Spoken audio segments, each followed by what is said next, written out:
à l'historique, dans la résistance, nous avons opté pour une non-accompagnement du système en cours. Le système en cours qui est une occupation en République démocratique du Congo.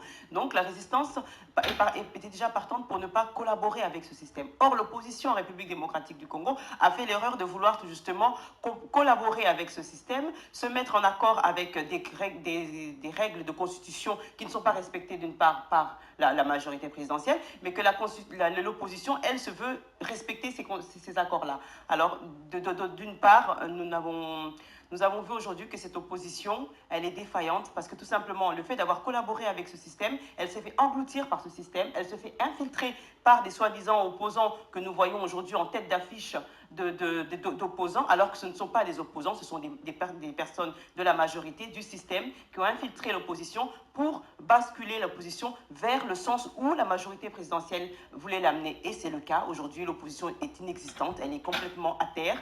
L'Église catholique reprend le flambeau, si on peut dire ainsi, mais n'oublions pas que l'Église catholique a contribué aussi à un glissement de M. Kabila au pouvoir aujourd'hui en République démocratique du Congo par les accords de la Saint-Sylvestre. Alors nous, on se pose en tant qu'observateurs aujourd'hui, parce que la résistance, dès le premier instant où elle a mis le doigt sur ce combat, a donné un mot d'ordre qui a été à ce que le peuple soit maître de son destin, que le peuple applique l'article 5 de notre Constitution, qui veut que le peuple soit décideur de son destin et du gouvernement qu'il veut mettre en place. Nous allons alors écouter l'abbé Noël Paty qui a réagi à cette question et qui évoque ce que moi je qualifie de soufflement du comité laïque de coordination. Il réagit également à la nomination de Monseigneur Fridolin Ambongo comme archevêque co-adjuteur de Kinshasa par le pape François. On l'écoute. Bonjour abbé Noël Paty. Bonjour mon frère. Aujourd'hui, nous avons l'impression que c'est l'Église catholique qui joue le rôle de l'opposition au pouvoir de Kabila.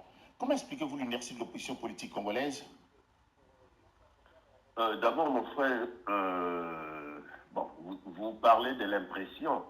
Je vous dirais que c'est une fausse impression. Une fausse impression dans la mesure où vous me posez cette question. Moi, je ne suis pas de l'opposition. Je ne suis pas porte-parole de l'opposition pour parler de l'opposition. Deuxièmement, une fausse impression parce que beaucoup de gens ignorent le rôle de l'Église.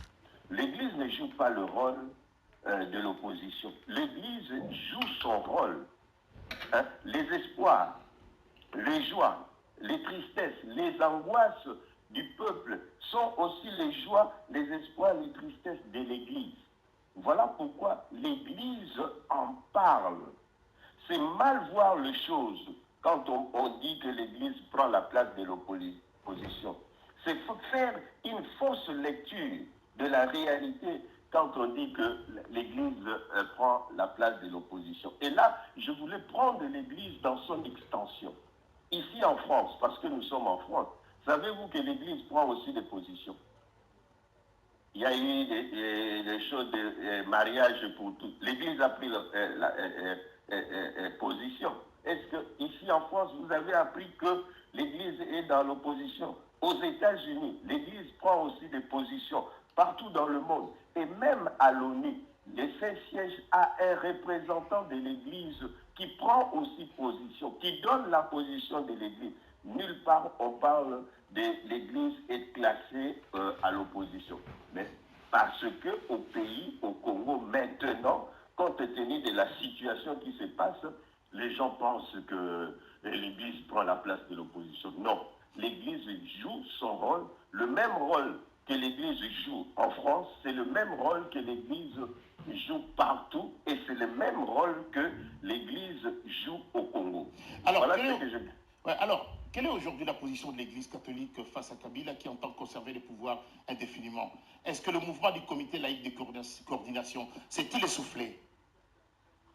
Quand vous dites essoufflé, bon, écoutez, vous limitez dans les temps. Non, il ne faut pas limiter dans les temps. Et l'Église s'exprime. Vous êtes journaliste, vous suivez tout ce que l'Église dit à travers les déclarations écrites, à travers le point de presse. L'Église parle et donne sa position. Parce que ceux qui sont dans l'Église sont des Congolais. Hein, ils lisent la Constitution et ils sont des prophètes, ils parlent. Donc, vous n'êtes pas sans savoir toutes les positions de l'Église à ce propos. Vous savez peut-être mieux que moi. Et comment réagissez-vous à la nomination de Monseigneur Fridolin Ambongo comme archevêque coadjuteur de Kinshasa par le pape François? Oh, je suis super content que vous me posiez cette question. À plusieurs titres, je vous informe que j'ai étudié avec lui. Nous avons passé 2 ans ensemble en théologie. Il a fait la théologie morale comme moi. Nous étions tous deux ensemble. Nous avons terminé le même jour à l'Université catholique du Congo présentement. Mon impression, l'Église doit continuer. L'Église continue toujours. Il y a aujourd'hui le cardinal Son Éminence Mosengo qui est là, et compte tenu de l'âge et de ses fonctions, telles que la confiance du Saint-Père les démontre, a voulu qu'il y ait un coadjuteur, donc quelqu'un qui sera à ses côtés jusqu'à ce que le cardinal et le pape dira, bon, fin mandat, pour qu'il continue. Je connais bien Monseigneur Fridolin Ambongo. Martin Sali, comment réagissez-vous à la démarche initiée par le comité laïque de coordination qui organise justement ces marches pacifiques et non violentes? Est-ce que c'est efficace pour faire partir Kabila?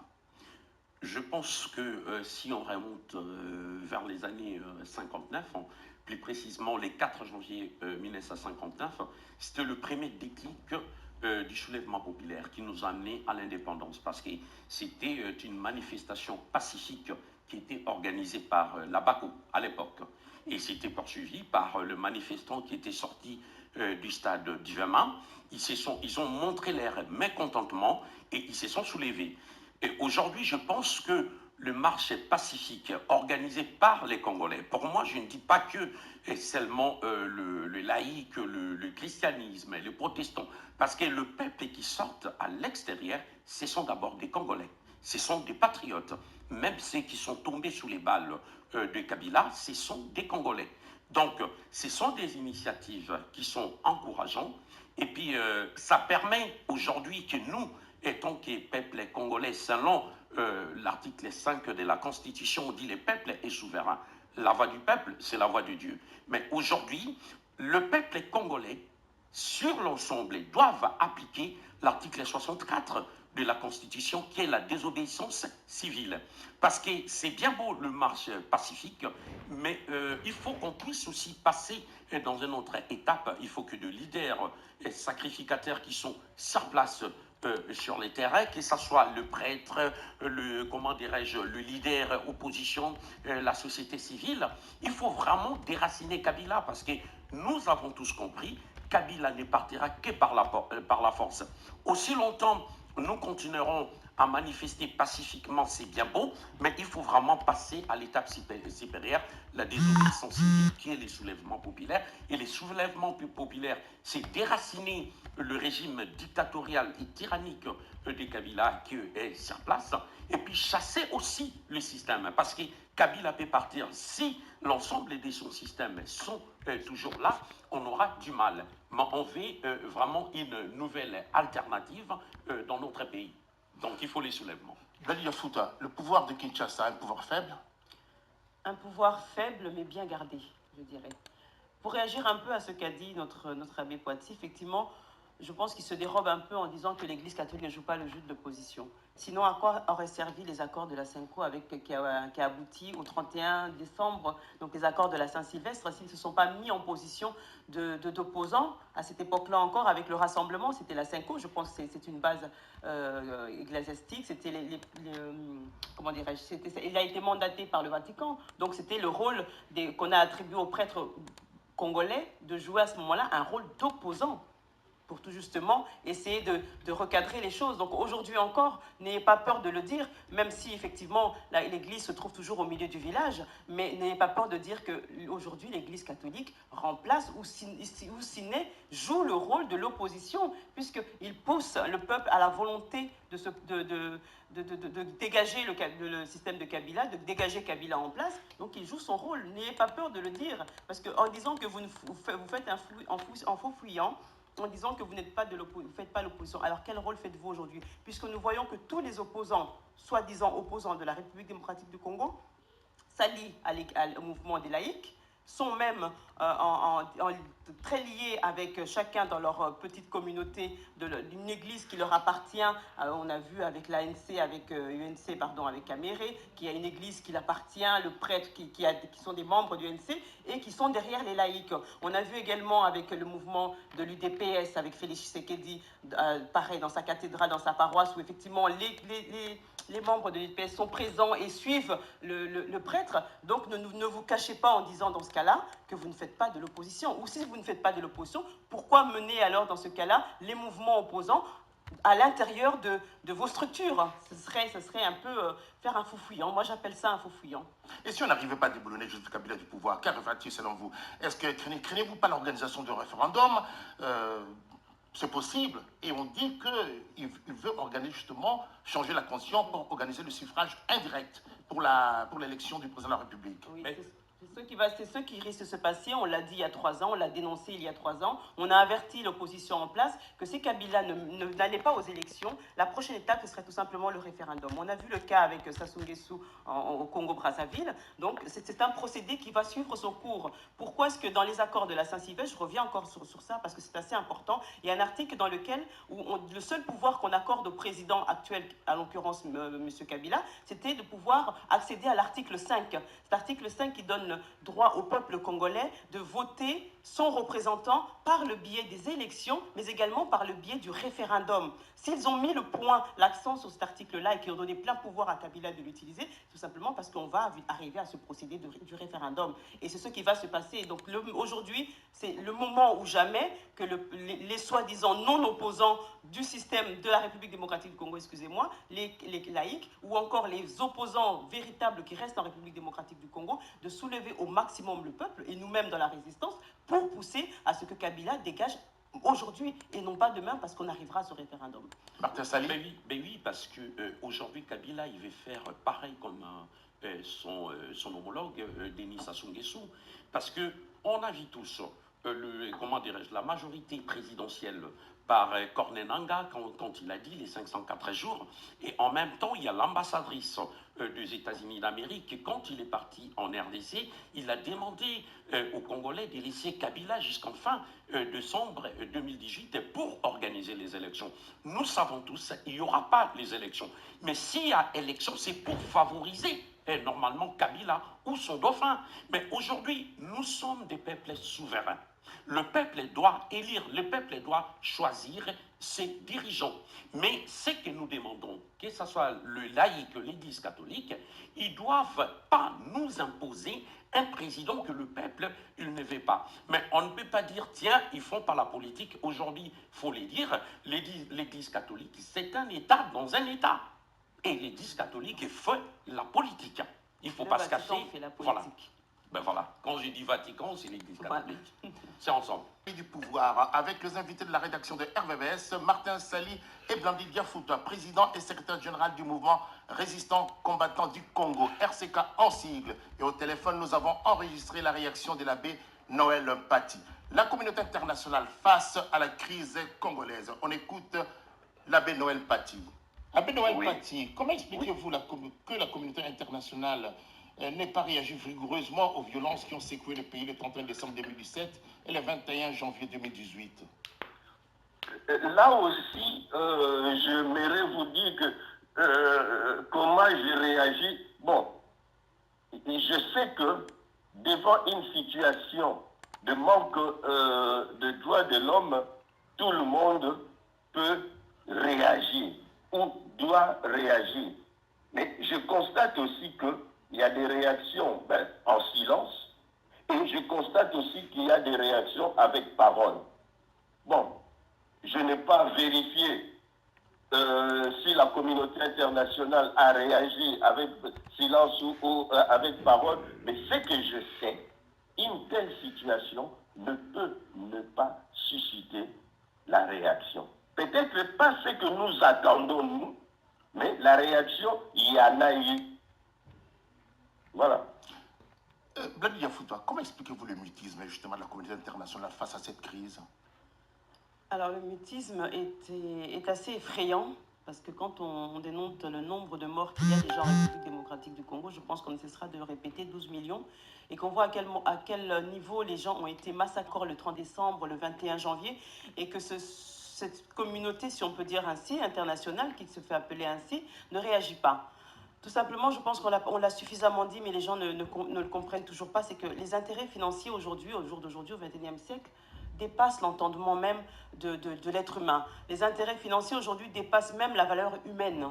D'où ce mutisme, parce que la plupart de ces membres de la communauté internationale sont ceux qui sont aussi les membres des multinationales qui exercent chez nous en République démocratique du Congo, qui volent, qui pillent, qui installent les dictateurs en Afrique, qui font un système, qui mettent le franc CFA pour dominer un système économique, pour dominer l'Afrique. Donc ce sont tous ces multinationales qui font partie de cette communauté internationale. Donc c'est effrayant de dire que c'est normal qu'ils se taisent. C'est effrayant de le dire même, parce que on se dit, mais ce n'est pas possible, ce sont des êtres humains quand même qui sont derrière ces multinationales, ce sont des êtres humains qui sont derrière ces États, et pourquoi est-ce qu'ils devraient se taire? Mais parce que, pour eux, l'intérêt n'a pas de valeur, n'est pas égal à la valeur humaine, tout simplement. Martin Sali, comment jugez-vous l'action de la MONUSCO au Congo? Mais au contraire, c'est très très médiocre. Pourquoi je dis c'est médiocre? Parce que je peux dire aussi que la MONUSCO est complice du massacre qui s'est passé en République démocratique du Congo. Aujourd'hui, nous comptabilisons plus de 20 000 casques et blessures sur l'ensemble du territoire congolais. La MONUSCO est là tant que les garants, parce qu'il fait partie comment dirais-je, la Commission de sécurité des Nations Unies. Mais pendant qu'ils sont là, il y a les massacres, il y a les viols et il y a les pillages systématiques des ressources naturelles et minières. Et vous avez parlé aussi le massacre qui s'est passé le 21 janvier et le 31 décembre.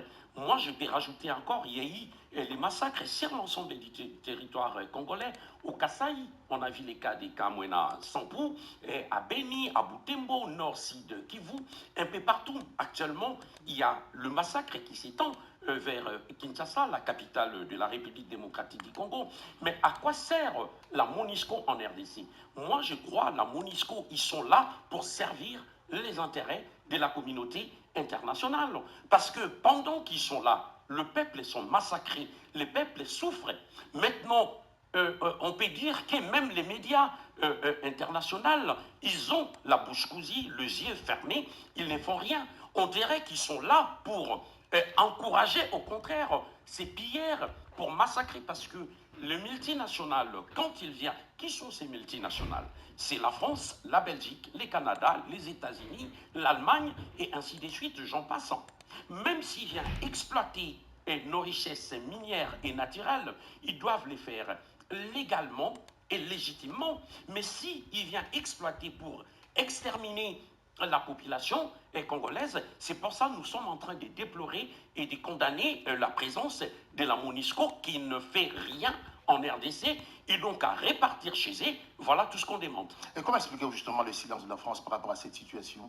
Mais c'est pour ça que nous avons interpellé M. Macron, avant même M. Macron, à l'époque de M. Sarkozy, nous l'avons interpellé, nous avons interpellé M. François Hollande, ainsi que toutes les autorités françaises, pour leur signifier, tiens, il y a les massacres en RDC, tous les jours, le peuple congolais meurt, parce que les droits de l'homme sont bafoués dans notre pays, mais maintenant, M. Macron, il a reçu autant de dignitaires congolais qui vient peut-être ici, et surtout les contrats, il ne faut pas cacher la face, les contrats du parc des Virunga, les contrats des pétroles des Litouris, il y a Total qui a la même mise dedans. Mais maintenant, il faut que M. Macron ou la communauté, comment dirais-je, européenne, puisse dire à Kabila, stop, un président qui est illégitime depuis 2016, même pour les Vaticans, c'est que j'entends le prêtre, ils sont en train de dire, mais on va laisser Kabila jusqu'à quand? On veut exterminer le 90 millions d'habitants pour dire, bon, maintenant, Kabila doit partir. Et on a vu encore, je rajoute, l'infiltration au Bandoudou avec tous les Tutsis qui descendent avec des vaches empoisonnées. Et quand on voit tout ça, on se demande où va la RDC. Si Kabila persiste, c'est parce qu'il y a la complicité aussi de la communauté internationale. Les désordres en RDC profitent donc à tout le monde. Le Congo, le pays en coupe réglée parce que dominé, exploité. Les Congolais ne sont-ils pas responsables de cette crise-là aussi? Bien sûr que oui. La responsabilité est partagée, hein. Voilà, la responsabilité est partagée tout simplement parce que quand je parle des Congolais, je ne parle pas du peuple congolais, puisque le peuple congolais au jour d'aujourd'hui n'a pas d'informations, n'a pas les éléments pour pouvoir faire la bonne analyse de ce qui se passe, même si elle se passe face à leurs yeux, face à leur sol, n'a pas les bons éléments. Mais ce que je condamne, les Congolais dont je parle, ce sont les Congolais qui sont dans cette classe dirigeante. Ce sont les opposants, ce sont les députés, ce sont les sénateurs, ce sont même les conseillers de mairie, de communes, tous ces gens qui ont l'information nécessaire pour savoir qu'aujourd'hui nous vivons sous une occupation premièrement et que l'état de la gouvernance qui se passe en Congo est un état catastrophique. La gouvernance est plus qu'une mal-gouvernance qu'il y a en République démocratique du Congo. Donc la responsabilité des Congolais se situe à ce niveau-là.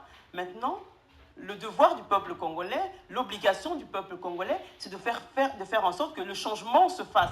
Et ce changement-là ne peut se faire que s'il prend conscience du malheur qu'il vit chaque jour et qu'il identifie l'auteur de ce malheur-là. Et aujourd'hui, le peuple congolais commence à identifier le malheur, le donneur d'ordre à ces malheurs. Aujourd'hui, le choléra, vous vous rendez compte, le choléra qui a disparu de la circulation du sphère humain depuis des milliers d'années, revient en République démocratique du Congo. Et elle tue chaque seconde. Mais le peuple ne réagit pas. Alors moi, j'ai tendance à dire au peuple congolais, ceux qui sont victimes de cela, identifiez votre assassin, identifiez le porteur du choléra, identifiez celui qui vous affamine, identifiez celui qui vous fait payer l'électricité alors que vous êtes en délestage, que vous n'avez pas d'électricité, identifiez celui qui fait payer des factures d'eau alors que vous n'avez pas d'eau potable, identifiez ceux qui viennent vous dire que vous devez payer la taxe foncière alors que le terrain est en éboulement, que votre maison est en train de tomber en ruine. Donc le peuple congolais doit identifier ces auteurs-là, et c'est à ce moment-là que le soulèvement populaire se fera réellement, que le peuple congolais accomplira son devoir et son obligation du soulèvement populaire. Martin Sali. Oui, mes chers Robert Congo, vous savez, le peuple congolais sont conscients de ce qui se passe en RDC. Le peuple congolais, actuellement, il y en a ce que vous avez dit, on les appelle les accompagnateurs du pouvoir d'occupation. La majorité, on les trouve dans l'opposition, dans la majorité présidentielle, voire la société civile. Mais aujourd'hui, les peuples congolais ne sont pas dupes de ce qui se passe. Il y en a partout. Il y en a partout. Et voire même aujourd'hui, la prise de conscience. Je parle de la prise de conscience, il y en a en RDC. Et maintenant, il faut que le peuple congolais puisse comprendre une chose. C'est que je peux dire aux Congolais. Les accords d'Addis Abeba, du 24 février, c'était en 2013, c'était en Éthiopie, à Addis Abeba, c'était l'accord cadre, c'était pour la pacification, la paix et puis des Grands Lacs. Ils ont réuni plus de 11 pays avec l'ONU, les Nations Unies. À l'époque, il y avait le secrétaire général, M. Ban Ki-moon, qui ont signé les accords de paix. Mais quelques temps après, il y a les massacres qui continuent. Moi, je dis au peuple congolais, la libération totale du Congo ne viendra ni de l'Orient, ni de l'Occident, ni ça viendra des Congolais eux-mêmes. Maintenant, c'est quant à nous, peuple congolais, de prendre cette conscience, de prendre les bâtons de pèlerin à la main pour chasser Kabila. Si nous, peuple congolais, on n'est pas conscient du danger qui nous encourt, parce que leur plan, c'est la balkanisation du Congo. C'est ça ce que j'allais vous demander, justement, parce que même si on ne le reconnaît pas encore, il y a une partie de la RDC qui a été déjà insidieusement annexée au Rwanda et à Ouganda. Qu'est-ce que vous en dites? Ben, aujourd'hui, c'est que je dis au peuple congolais, comme on est arrivé, je parlais de la balkanisation.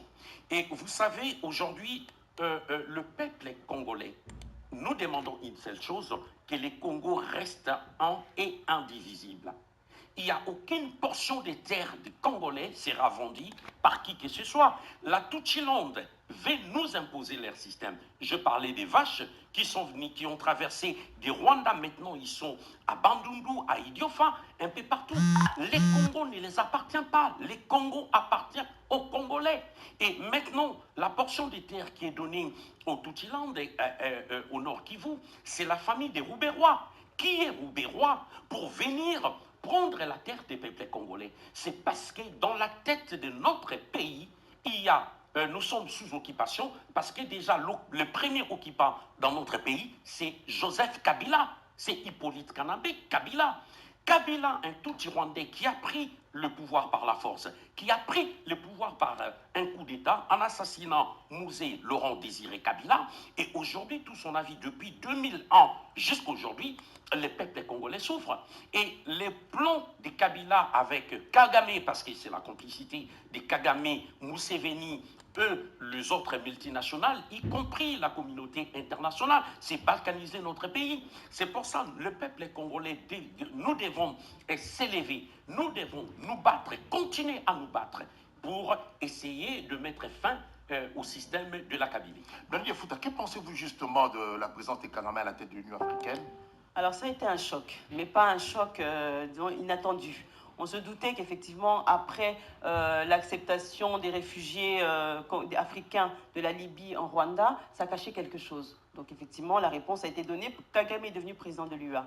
Maintenant, ça voudrait dire que Kagame, déjà président du Rwanda, a réussi à balkaniser l'Est de la République démocratique du Congo, a créé un génocide sans nom.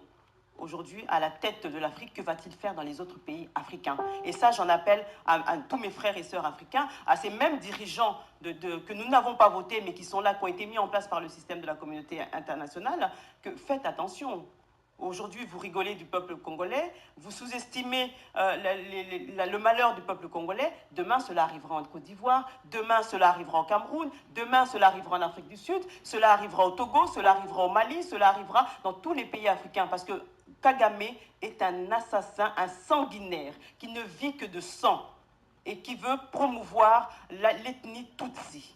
Donc tant que l'ethnie Tutsi n'a pas envahi l'Afrique entière, Kagame ne s'arrêtera pas à la République démocratique du Congo. Donc sa venue en tant que président de l'UA est une erreur fatale pour tous les présidents, soi-disant présidents africains qui sont à la tête de nos pays. Et j'en appelle au peuple africain également de vous soulever partout où vous verrez qu'une institution rwandaise, Tutsi, je dis bien rwandaise, Tutsi, se met en place dans votre pays, réagissez immédiatement. Ne laissez pas comme nous en République démocratique du Congo, nous avons fait depuis le temps de Zaïre, laisser les infiltrés venir au sein de nos institutions, au sein de nos industries, et aujourd'hui nous sommes dans une infiltration où il n'y a plus de place pour le Congolais lui-même, puisque le Congolais lui-même est englouti, le Congolais lui-même pour avoir son pain, même si aujourd'hui on traite nos frères et sœurs de collabos, ceux qui mangent avec le système, ceux qui sont là, même qu'on met au devant, je vais citer un nom tout bête, Mende, qui est là, le porte-parole de ce gouvernement, même si on lui jette la pierre au visage, mais il est quelque part pris au piège dans ce système qui nous a tellement bien infiltré en République démocratique du Congo, qu'il devient difficile de s'en découdre. Donc les autres pays africains qui n'avaient pas encore eu cette infiltration profonde que nous avons en République démocratique du Congo, c'est le moment de vous réveiller. C'est le moment de ne pas laisser l'emprise de Kagame sur tous les autres pays africains. Si je vais juste réagir sur la balkanisation que nous avons parlé tout à l'heure, c'est effectivement une balkanisation de l'Est du Congo, c'est sûr, mais il y a aussi une volonté profonde d'exterminer le peuple congolais et d'exterminer le peuple africain. N'oublions pas que l'Afrique est le berceau de l'humanité. N'oublions pas qu'aujourd'hui, toutes les richesses que nous pouvons palper ou que nous pouvons imaginer proviennent de cette Afrique profonde. Et que pour que le monde occidental puisse en profiter, en jouir en pleine essence et sans culpabilité, il faut que cette population-là soit inexistante. Et on est sur une voie d'extermination volontaire du peuple africain et surtout du peuple congolais. Kabila, un danger pour l'Afrique. Abbé Noël Pati.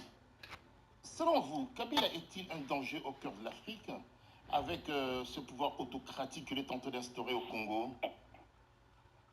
Écoutez mon frère, de par ma foi chrétienne, je suis positif. Et vu l'histoire de notre pays et vu l'histoire du monde, il y a eu des changements. Et il y aura des changements. À notre époque, bon, il y a eu le président Mobutu. Ouais. Il a fait son temps. Et la page est tournée. Viendra aussi un moment où Kabila, la page sera tournée. Merci Abbé Noël Pati. Merci d'avoir participé à cette émission. Merci pour votre intervention. Je vous en prie, que Dieu vous bénisse. Wow. Au revoir. Votre réaction, Martin Sali, Kabila est danger pour l'Afrique? Effectivement, c'est un grand danger parce que c'est d'abord un génocidaire sanguinaire. Kabila, c'est un criminel, c'est un assassin. Il est là pour exterminer la population congolaise. Moi, je ne dis pas seulement pour les Congos, mais aussi la population africaine, parce que Kabila tue tous les jours. C'est une personne qui doit être arrêtée, voire traduite en justice, parce que si on laisse une personne comme Kabila en liberté, il va exterminer toute la population. Et nous, aujourd'hui, en RDC, Kabila, depuis qu'il est là, on voit que les chaos, plutôt la République démocratique du Congo s'enfonce du jour au jour. Pourtant, nous, dans notre côté, nous demandons 4 points. D'abord, assurer les fonctionnements des institutions. On en parlera de votre projet. Voilà, on en parlera de votre projet. Okay. Blandi, il faut la même question. Kabila est-il un danger pour l'Afrique? Si Kagame l'est, Kabila l'est également, puisque nous savons que Kabila est le dauphin de Kagame. Kabila est le sous-ordre de Kagame. Donc si Kagame est un assassin, est un danger pour l'Afrique, Kabila, qui est sa main exécutante, l'est également. Avenir Congo, Alain Dongissila.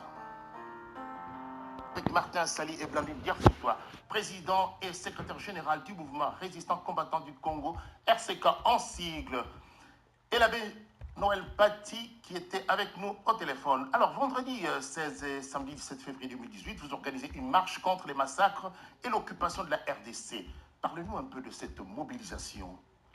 Alors, le vendredi 16 février, vous savez que la date du 16 février est une date commémorative pour nous en République démocratique du Congo. En 1992, nous avons eu nos frères congolais chrétiens qui ont été massacrés lourdement à cette date-là. Donc, pour commémorer d'une part ces chrétiens congolais qui sont morts cette date-là, mais également pour commémorer tout le sang congolais qui a coulé depuis ce 16 février 1992 jusqu'à aujourd'hui, 16 février 2018. Donc nous serons au départ de la place du Parvis des droits de l'homme au Trocadéro, puisque c'est symboliquement pour représenter, ce parvis a été édifié ici en France pour tout justement marquer l'abus des droits de l'homme qui a été fait à l'époque du nazisme. Donc aujourd'hui, nous symbolisons aussi cette place, nous nous l'imprégnons pour montrer au peuple français que nous nous identifions également à leur lutte. Le nazisme a été une lutte qui a été qui a meurtri le peuple français, qui les a blessés, qui les a tués et qui leur a en même temps donné un courage énorme pour se battre contre ces dictatures-là. Et nous, le peuple congolais, nous sommes dans cet même état d'esprit, nous sommes dans cette même lutte où tout à l'heure, notre abbé Noël Paty parlait d'espoir. Oui, effectivement, on a de l'espoir, sinon on ne se battrait pas. Mais n'oublions pas que si on dit à un peuple qui est déjà sous-informé que le temps passera, Mobutu est passé, qu'a-t-il laissé comme conséquence? Kabila va passer, oui, personne n'est éternel vitam sur cette terre, il passera, mais quelles sont les conséquences qu'il va laisser? Et c'est sur ça que nous devons nous atteler, c'est pour ça que nous nous battons, parce que nous ne voulons pas que les conséquences qu'il laissera après son passage soient des conséquences irréparables. Donc le 16 février, le 17 février, nous serons au départ du Parvis des droits de l'homme jusqu'à notre maison mère, notre ambassade qui nous appartient, qui appartient au peuple congolais, même si on y refuse l'accès. C'est notre ambassade, c'est notre maison. Donc nous serons là à partir de 14h jusqu'à 19h. Donc le trajet sera très court, mais si nous sommes plus de milliers de Congolais que nous sommes ici en France et d'autres dans d'autres pays d'Europe, si vous venez massivement ce jour-là, je pense que le trajet fera le temps qu'il faudra pour que nous puissions arriver dans notre ambassade. Donc j'en appelle à notre peuple congolais, j'en appelle aux Africains, j'en appelle aux amis de l'Afrique de venir massivement ce jour-là, le 16, je rappelle, c'est sur 2 jours, le vendredi 16 et le samedi 17 février. Marchons ensemble, dignement, main dans la main, pour commémorer nos morts, mais également pour montrer que notre lutte est en avant et qu'elle ne cessera pas tant que nous n'aurons pas obtenu notre liberté. Qui sont les organisateurs justement de cette marche?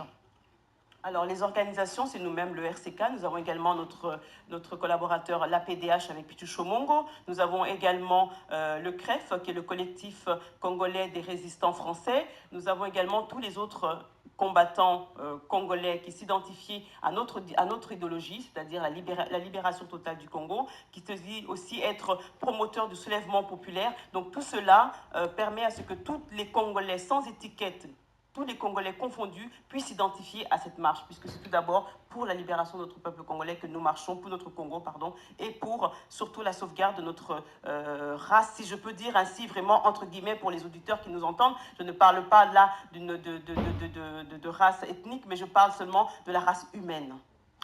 L'objectif, Martin Sali, pour tout le monde aujourd'hui est le départ du pouvoir de Joseph Kabila. Mais pourquoi les combattants ne se mettraient-ils pas ensemble? Parce que l'objectif, c'est le même, qui est Kabila s'en aille. Mais vous avez du mal à vous unir. Comment vous expliquez cela? Monsieur Robert Congo, on n'a pas du mal à s'unir. Vous savez, on préfère mieux la qualité que la quantité. Parce que dans tous les combats, il y a les bons, il y a les mauvais, il y a les traîtres.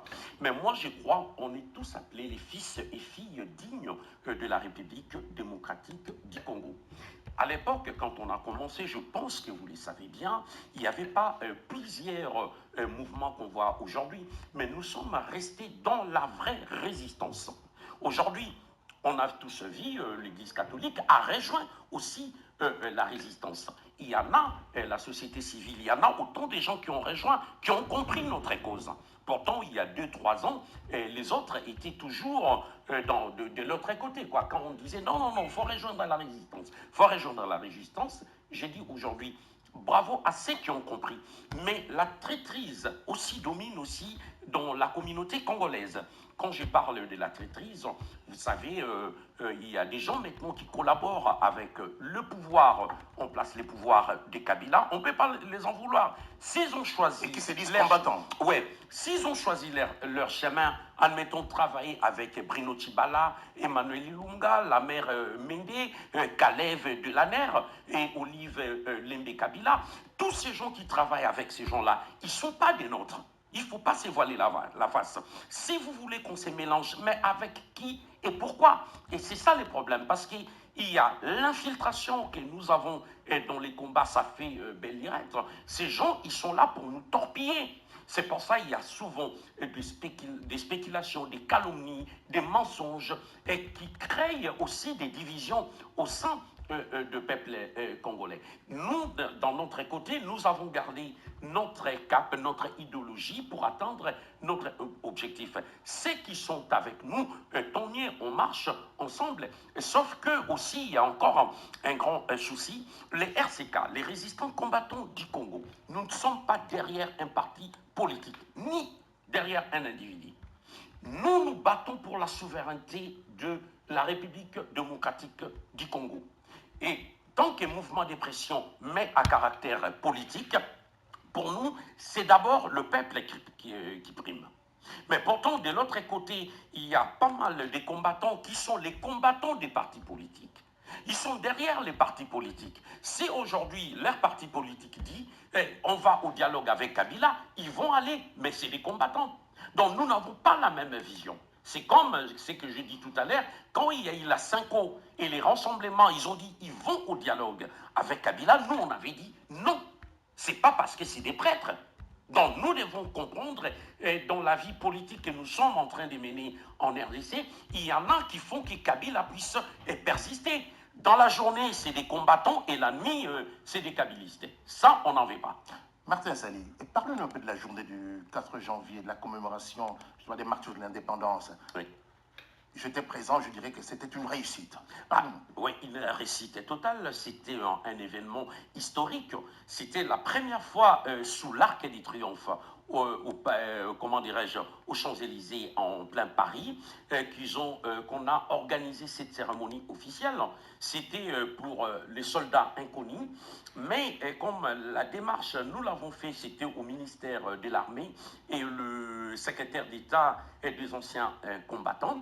C'était une démarche qu'on a organisée avec des autres associations pour commémorer le martyre de l'indépendance du 4 janvier 1959.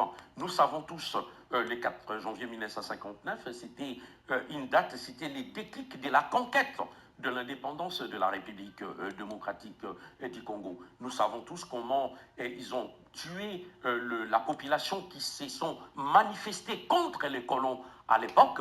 Ils ont tué des gens. Nous, de notre côté, chaque année, le 4 janvier, on commémore, on célèbre, on rend hommage à tous les martyrs qui sont tombés ces jours-là. Et comme il y avait en même temps les autres qui ont massacré aussi depuis l'entrée des Kabila, depuis sa prise de pouvoir en 2001, nous comptabilisons plus de 12 millions de morts. Ces jours-là, on avait rendu aussi hommage à ces 12 millions, pas seulement le martyr du 4 janvier 1959. Et on continue toujours à rendre hommage à tous ces peuples congolais qui sont meurtris, qui meurent tous les jours. Mais nous devons dire stop, stop au massacre. Et puis, aujourd'hui, nous avons compris, j'ai l'espoir avec le peuple souverain de la République démocratique du Congo, des gré ou des forces, Kabila doit dégager du jour au lendemain. Il doit partir et il est obligé de partir. Kabila doit dégager. Alors, quel est le projet politique du RCK? Oui, écoutez, monsieur Robert Congo, le projet politique que nous avons, c'est d'abord assurer les fonctionnements des institutions de l'État congolais. Deuxièmement, c'est instaurer un État des droits en République démocratique du Congo et contrer toute tentative au service dictatorial qui se passe chez nous. Et puis garantir la bonne gouvernance pour notre pays, garantir les droits humains, les droits de l'homme aussi. Et puis nous devons aussi lutter contre l'impunité et assurer l'alternance démocratique dans notre pays. Nandi Diafouta, Kabila et son régime ont failli? Ils ont failli quelque part, puisque dans leur mauvaise gouvernance, ils ont réveillé le peuple congolais. Le peuple qui dormait paisiblement, si on peut dire, pendant des années, dans un sommeil profond où les yeux restaient ouverts, où ils pouvaient marcher et manger, mais ils ne pouvaient pas réagir. Et Kabila a failli parce qu'il a réveillé ce peuple-là. Avec la résistance, bien sûr, pour lui donner un petit coup de main, la population s'est réveillée.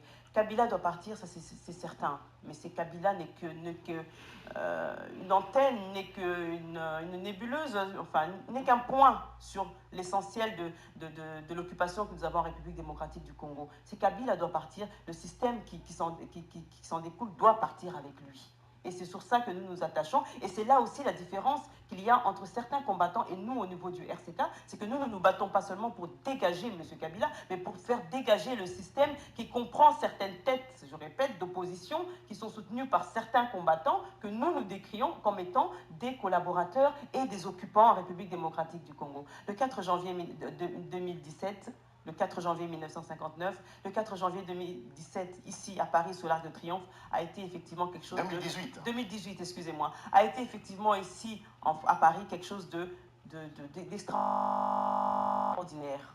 Vous avez vu le drapeau de la France, le drapeau du Congo, main dans la main, l'un derrière l'autre, l'un à côté de l'autre. Nous avons respecté la codification protocolaire de la France et nous avons apporté notre inspiration spirituelle africaine, congolaise sur cette place-là. Et ça fait qu'effectivement cette journée-là a été une bonne journée pour commémorer ce soldat inconnu qui a lutté pour la libération de la France, mais aussi tous les soldats inconnus qui sont morts pour la République démocratique du Congo. Martin Sali, seriez-vous candidat à la présidence de la République? Bien sûr, après le départ de Kabila, je serai candidat à la magistrature suprême en République démocratique. Et le RCK le soutient entièrement. Voilà. Merci Martin Sali, merci Nandi Diafouta. Je rappelle que vous êtes respectivement président et secrétaire général du mouvement résistant combattant du Congo, RCK en sigle. Et merci à Noël Paty qui a réagi au téléphone. En tout cas, merci à tous d'avoir répondu à notre invitation. Et merci à Richard qui était à la réalisation. Au revoir et à bientôt sur RVBS 96.2.